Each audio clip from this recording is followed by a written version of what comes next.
మాత సురభి. ఇంకా ఏమిటమ్మా ఆవుకు? కామధేను. ఆవు పేరు ఏమంటారు? కామధేను. ఇంకో పేరు ఏం చెప్తారు ఇప్పుడు? సురభి.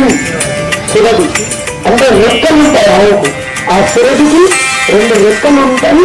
అవి ఆకాశం మీద ఎగురుతూ తిరుగుతూ ఉంటాయి. కాబట్టి మీరు దయచేసి ఆ కామధేనుని సమస్త దేవతల నిలయమైన ఆవును ఒక్కసారి నమస్కారం చేయండి అమ్మా. ఈ ఊరికి రావాలని.